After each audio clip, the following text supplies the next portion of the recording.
Hello everyone, कैसे हैं आप सब और क्या हाल समाचार हैं आपके। देखिए एक नया आईपीओ आ रहा है बाजार स्टाइल रिटेल का, जहां राकेश झुनझुनवाला सर का भी पैसा लगा हुआ है। तो क्या है मामला, आपको लगाना चाहिए कि नहीं लगाना चाहिए जानेंगे। लेकिन पहली बार आए हैं चैनल पे तो भैया फॉलो कर लीजिएगा, चैनल को सब्सक्राइब कर लीजिएगा, जिससे सारी वीडियो आती रहे। और ओला के बारे में तो भैया जान ही लीजिएगा। वहां पर आप लोगों की क्वेरी रहती है मेन बोर्ड और एसएमई के आईपीओ बारे में, उसके जीएमपी के बारे में। तो आपको ब्लॉग अगर पढ़ना हो हिंदी और इंग्लिश तो दोनों में हमारी वेबसाइट पर आप पढ़ सकते हो, लिंक डिस्क्रिप्शन में है। तो चलिए शुरू करते हैं और जानते हैं कि भैया ये जो बिजनेस है 2013 में शुरू हुआ था। फैशन रिटेलर की कंपनी है जहां पे अपैरल, होम फर्निशिंग पूरे परिवार के लिए ये अवेलेबल कराती है एक वाइड रेंज में। क्वालिटी प्रोडक्ट का दावा अफोर्डेबल प्राइस में है कि भैया जेन्युइन प्राइस में होगा। आप में से कौन कौन स्टाइल बाजार में जाके शॉपिंग किए हो वो कमेंट में ज़रूर बता दीजिएगा, तो आइडिया लग जाएगा कि कैसे कंपनी सेलेक्ट करते हैं। वो मैं भी आपको खरे खरे सिखा दूंगा। जहां पर उड़ीसा, बिहार, असम, झारखंड, आंध्र प्रदेश, उत्तर प्रदेश, त्रिपुरा और छत्तीसगढ़ में क्या हो गए, इनके स्टोर हो गए जहां ये ऑपरेट कर रहे हैं। ठीक है, अभी 9 स्टेट में है और 162 स्टोर है इनके। ठीक है, अब एक सबसे इंपॉर्टेंट बात, इनका खुद का कोई ब्रांड नहीं है। ये जो भी प्रोडक्ट बेच रहे हैं अनऑर्गेनाइज्ड मार्केट से खरीदते हैं और बेचते हैं। यानी जब वो अनऑर्गेनाइज्ड मार्केट से खरीद रहे हैं तो उसकी क्वालिटी की गारंटी क्या होगी वो प्रभु जानते हैं। वहां पर अगर मेंस वियर में कहें तो कुछ एक नाम है, जैसे स्क्वायर अप, किर्टल, वॉल्सी, मैंने नाम नहीं सुने हैं। वुमेन्स वियर में जाए तो मिस 19, अवाना, मिस देसी जैसे नाम है जिनको ये बेच रहे हैं। ठीक है, यानी ये मोटा मोटा वी मार्ट और V2 स्टोर है ना, उन्हीं के फॉर्मेट पे काम करें क्योंकि वो लोग भी इसी तरीके से चल रहे हैं। अब जब जहां पैसा लगाना है हमें यह देखना पड़ेगा कि उसकी इंडस्ट्री में कितना ग्रोथ है, तभी तो आप जान पाओगे कि काम बेहतर है या नहीं बेहतर है। तो यहां पर हमने क्या किया है, apparel, home, accessories plus watches और फुटवियर को बांटा है और 2027 तक लेके गए। तो आप पाओगे कि भैया जो कहानी है यहां पर, अगर टोटल वाइज जाएं 2024 से 27 में जो ग्रोथ की कहानी है वो कोई खास बड़ी वाली नहीं दिख रही है।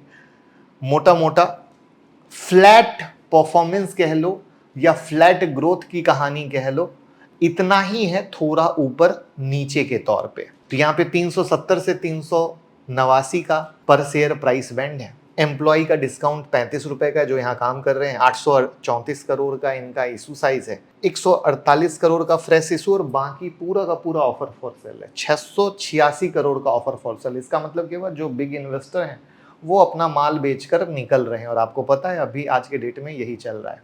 यहाँ पे रेवेन्यू, पेट, ईपीएस, नेटवर्थ डेट में जब आप जाते हो तो इनका कर्जा लगातार बढ़ा है। ठीक है, लेकिन बाकी परफॉर्मेंस वाइज अगर आप देखोगे तो फाइनेंशियल स्टेटमेंट अच्छे हैं, चाहे रेवेन्यू पे आ जाओ, चाहे आप ईपीएस पे आ जाओ, चाहे पेट पे आ जाओ, वो काफ़ी अच्छे हैं।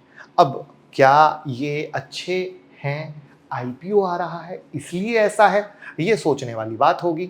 यहां पर अगर हम इनके बिजनेस के बाइफर्केशन को देखें तो अपैरल से जो इनका बिजनेस है वो 83.89% का और बाकी 16.11%। जनरल जो मर्चेंटाइज है उसमें फुटवियर, वॉचेस और अदर हाउस होल्ड आइटम यानी कपड़े ज्यादा बेच रहे हैं ये। ठीक है, अब इनका आरओई देख लो तो 10.74%, आरओसी 18.39%, डेट टू इक्विटी 0.76। अब पी देखना, इंडस्ट्री पी 138 पे, उसके आधार पे तो पी 125 के करीब का है। यानी इंडस्ट्री से कंपेयर करेंगे तो ठीक ठाक प्राइस पे लेकर आ रहे हैं, लेकिन कहीं से सस्ता तो नहीं ला रहे हैं, ये कभी मत भूलिएगा, क्योंकि आरओसी और आरओई उतना इंप्रेसिव नहीं है। अब हमने क्या किया, पीयर कंपैरिजन कर डाला, क्योंकि वी मार्ट और V2 के टक्कर में ये चल रहे हैं। तो यहां पे आप पाओगे कि भैया इनके जब पीयर के कंपैरिजन में जाओगे तो V2 रिटेल ज्यादा बेहतर है स्टाइल बाजार से। ठीक है, अब यहां पर हमने क्या किया, मार्केट शेयर का पीयर से कंपैरिजन किया, जिसमें V Mart, V2, City Cart, Metro Retail, Bazaar Kolkata और स्टाइल बाजार जिनका आ रहा है। तो हमने क्या किया कि भैया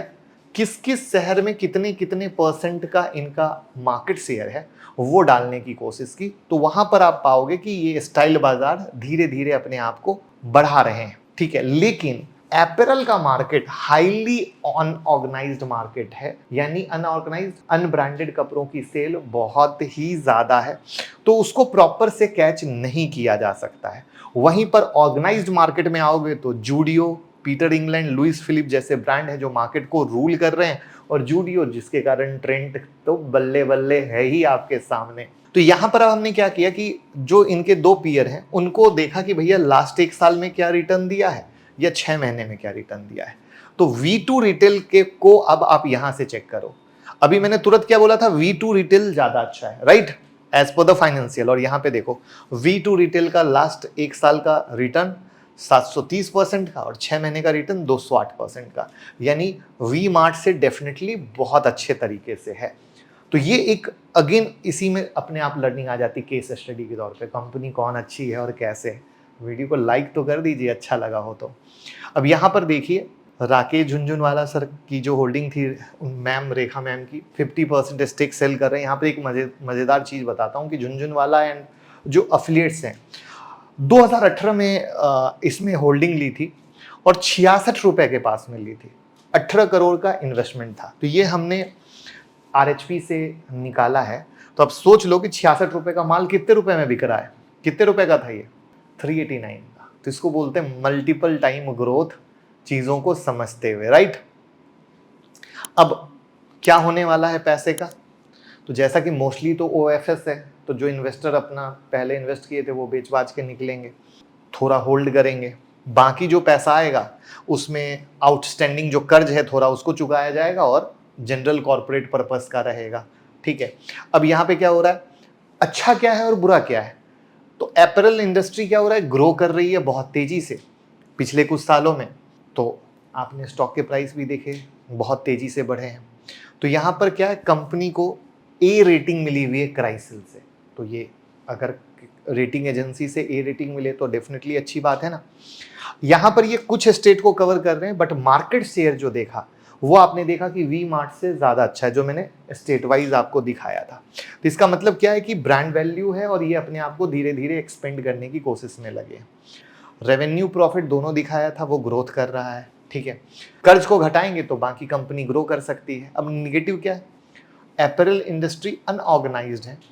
तो अनऑर्गेनाइज्ड होने के कारण ये कितना बेहतर परफॉर्म कर पाएंगे आने वाले समय में। ट्रेंड में जूडियो जिस तरीके से आगे बढ़ रहा है और ऐसी कंपनियां आगे बढ़ रही हैं, उसमें किस तरीके से कर पाएंगे ये देखने वाला वक्त बताएगा। ईस्टर्न पार्ट में कंपनी बहुत अच्छा कर रही है, ठीक है, बट जो अदर एरिया है वहां पर पोजीशन उतनी मजबूत नहीं है। तो ये किस तरीके से पैन इंडिया करते हैं वो इंपॉर्टेंट आएगा। अब कुछ पॉपुलर ब्रांड से इनका टक्कर, जो मैं बार बार जूडियो का नाम ले रहा हूँ क्योंकि प्राइस सेगमेंट जूडियो का बहुत लोअर है, तभी वो बहुत तेजी से बढ़े हैं, तो वो एक इंपॉर्टेंट आएगा। अब रिटेल अपैरल बिजनेस क्या होता है, हर दिन ड्रेसिंग सेंस बदल रहा है, हर दिन कपड़े बदल रहे हैं। तो वहां पर ये चूंकि ऐसे जगह से ला रहे हैं, वो कितना ड्रेसिंग सेंस ला पाएंगे, कितने स्टाइल ला पाएंगे, और इनके अगर प्रोडक्ट ना बिके तो डेड स्टॉक इनके फंस जाएंगे। तो वो एक बहुत ही इंपॉर्टेंट है, जो कैसे ये मैनेज करेंगे वो देखने वाली बात है।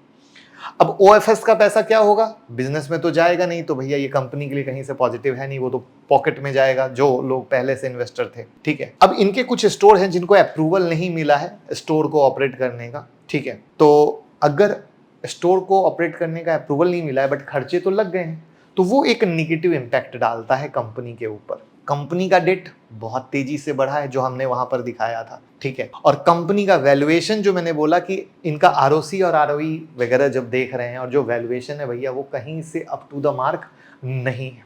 और इन्हीं सबको देखते हुए अगर इनका आज के डेट में GMP देखते हो तो 135 का, यानी अगर 389 से कंपेयर करें तो 524 रुपए के पास आके खड़ा होता है। यानी वो ये बताने की कोशिश करता है कि 34-35% का लिस्टिंग गेन दे सकता है। यानी बहुत मजेदार लिस्टिंग गेन के सिनारियो दिख नहीं रहे, क्योंकि जैसे इससे पहले जब हम लोगों ने वीडियो बनाई थी तो प्रीमियर एनर्जी पे वीडियो बनाई थी, तो हमने बताया किस तरीके से वैल्यूएशन भी सही है, कंपनी भी सही है, सोलर में कर रही है। तो ये कई चीजें देखने की होती है। इंट्राज बिल्डिंग, तो ये बड़ी देखने की चीज होती है, किसके वैल्यूएशन सही है। यूनिकॉमर्स ई सॉल्यूशन, किसके वैल्यूएशन सही है। तो ये बड़ा पॉइंट होता है कि किसको देख रहे हैं, कैसे कर रहे हैं। तो ये एक इंपॉर्टेंट पार्ट है जिसको देखिए, समझिए। और आई होप हमने आपको खुद का बॉस बना दिया होगा डिसीजन लेने के लिए कि अप्लाई करना है या नहीं। तो अब आप बताइए, अप्लाई करेंगे या नहीं। वीडियो को शेयर कर दीजिएगा। Thank you so much.